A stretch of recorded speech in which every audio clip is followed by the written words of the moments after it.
Isang torneong may 100 taong kasaysayan na basta na lang binali ang sarili nitong patakaran para sa isang manlalaro na nasa ika-20 pwesto sa mundo, at kung akala mo maganda lang na kwento ito tungkol sa maraming taong dumagsa, hindi mo pa naririnig ang totoong numero, dahil ang nangyari sa estadyum na iyon ay hindi emosyonal. Problema ito sa matematika na walang nakahula, at bago matapos ang video na ito, maunawaan mo kung bakit ngayon ay nag-uusap-usap ang mga direktor ng torneo sa 3 kontinente dahil sa isang 21 taong gulang mula sa isang hindi dating isinasaalang-alang ng tennis. Ganito ang nangyari. Lumabas ang schedule. 30 minuto pagkatapos, naubos na ang tiket para sa isang laban, hindi ng buong torneo, kundi ng isang manlalaro lang. Humigit kumulang 3,100 upuan ang nabenta dahil lumitaw ang isang pangalan sa tabi ng isang oras. Pagkatapos, ginawa ng National Bank Open, ang pinakamalaking kompetisyon sa tennis sa Canada, ang isang bagay na hindi ginagawa ng mga torneo. Kinuha nila ang manlalarong ika-25 seed at inilagay din lahat ng kanyang mga laban sa center court. Hindi isang laban lang, lahat. Kailangan mong maintindihan kung gaano kakaiba iyon. Kung hindi ka sumusubaybay sa tennis, parang isang magandang gesture lang ito. Hindi ito ganoon. Ang center court sa esport na ito ay hindi gantimpala, ito ay alokasyon. Naitakda na ang mga seeding, nakalock na ang broadcast windows, napirmahan na ang mga kontrata sa sponsor. Ang buong schedule ay in-engineer buwan-buwan bago mangyari ng mga taong nakatingin sa spreadsheet, hindi sa damdamin. Sinira iyon ng Toronto para sa isang ika-20 pwesto. Kaya't ito ang sinasagot video na ito. Ano ba talaga ang nakita ng torneo na naging dahilan para gawin nila iyon? Ang madaling bersyon na kumakalat online ay maraming Pilipinong dumagsa at maganda ang gabing iyon. Totoo iyon. Pero masyadong maliit ang kwentong iyon. Kulang ito sa pinakamahalagang bahagi. Ang nangyari sa Toronto ay hindi lang isang feel-good clip. Presyon ito sa ekonomiya, masusukat at may dokumentasyon, at ito ang dahilan kung bakit nagsimulang magtawagan ang mga direktor ng torneo sa isa't isa. 3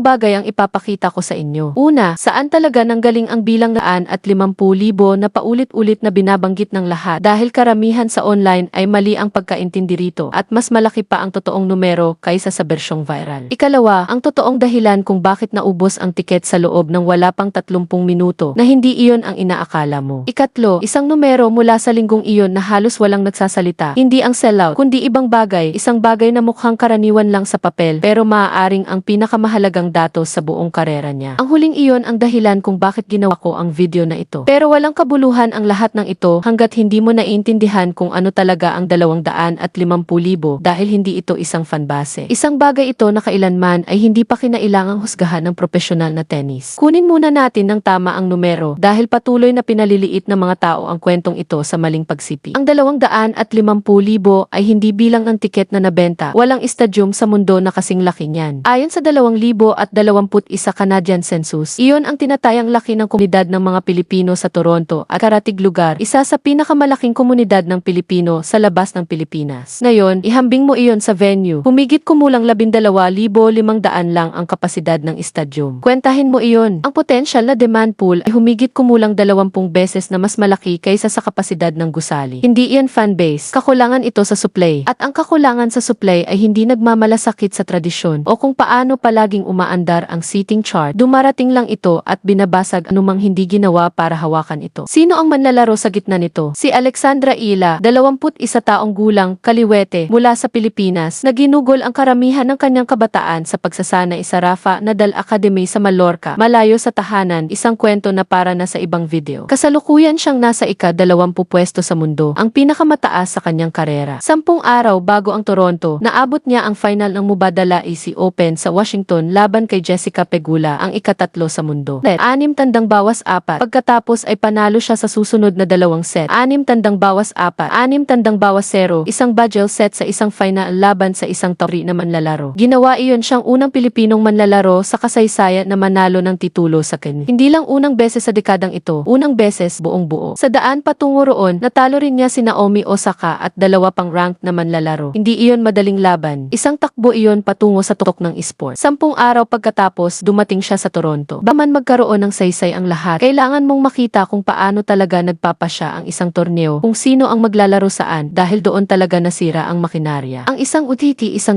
schedule ay hindi isinusulat sa gabi bago ang laban, ini-engineer ito. Ang seeding ang nagsasabi sa iyo kung sino ang dapat na mahalaga. Kung mas mataas ang seed, mas malaki ang korte. Ang mga prime time slot ay napupunta sa kung sino man ang naibenta na ng mga broadcaster sa mga advertiser, at ang mga kontratang iyon ay nakalock buwan-buwan bago pa, batay sa palagay mananatiling bituin ang mga bituin. Ang buong estruktura ay umaandar sa isang paniniwala. Ang ranking ang humuhula sa demand. Sa loob ng mga dekada, tama ang paniniwalang iyon, ang pinakamahuhusay na manlalaro ang siyang pinakamaraming nabebentahan ng tiket. Simple, maaasahan at doon itinayo ng esport ang buong negosyo nito. Isipin mong parang mapa ang seeding system na iginuhit 10 taon na ang nakalipas. Perpektong tama tungkol sa bawat kalsadang nariyan na. Pero bulag naman sa isang lungsod na bigla na lang dumating noong nakaraang linggo. Iyon ang dumating sa Toronto. Karaniwan, ganito ang takbo ng ganitong uri ng kwento. Dumarating ang isang komunidad para sa isang gabi. Nagsasaya, nakakakuha ng maikling segment sa broadcast at bumabalik ang esport sa dating gawi. Sinisip-sip na sistema ang sandali at ipinagpapatuloy ang normal na buhay. Kung naging bahagi ka man ng isang grupong hindi kailanman na isama sa opisyal na bilang, alam mo ang pakiramdam na iyon, magalang ang silid sa iyo, pero hindi muling itinatayo ng silid ang sarili nito para sa iyo. Iyan mismo ang dahilan kung bakit iba ang nangyari sunod. At ito rin ang dahilan kung hihilingin kong mag-subscribe ka na ngayon, hindi para sa channel, kundi dahil patuloy pa ring nagbabago ang kwentong ito ngayong linggo at darating agad ang susunod na datos. Gugustuhin mong makita kung magpapatuloy ang pag-aayos ng esport o babalik lang ito ng tahimik sa dating mapa. Kaya iyon ang makinarya, mga seeding at court assignment, itinayo buwan-buwan bago pa man bulag sa disenyo. Ngayon, narito ang sandali na tumigil ito sa pag-andar. Si Carl Halle ang namamahala sa National Bank Open. Matagal na siya rito, napanood niya na ang bawat malaking bituin ng esport na dumaan sa kanyang mga tarangkahan, mga top 10 na manlalaro, mga Grand Slam champion, mga manlalarong may deal sa sapatos at pandaigdigang kilala. Narito ang eksaktong sinabi niya at kailangan mong pag-isipan ito. Sinabi niyang hindi pa niya nakita ang ganitong uri ng epekto mula sa isang manlalarong nasa labas ng top 5. Hindi niya inihambing sa ibang manlalaro na malapit sa ika-20 pwesto. Umabot siya hanggang sa top 5, ang kisam mismo ng esport, at sinabing wala pa rin siyang maihahambing. Pagkatapos, idinagdag niya ang mas nakakabahalang bahagi. Lahat ng direktor torneo sa industriya ay pinag-uusapan ito. Iyon ang taong namamahala sa pinakamalaking torneo sa tennis sa Canada. Inaamin ng lantaran na wala siyang naunang karanasan para sa ganito. Kaya ano ba talaga ang reaksyon niya? Nang ianunsyo ang second round na laban ni Ila para sa Miyerkules ng gabi, humigit kumulang 3,100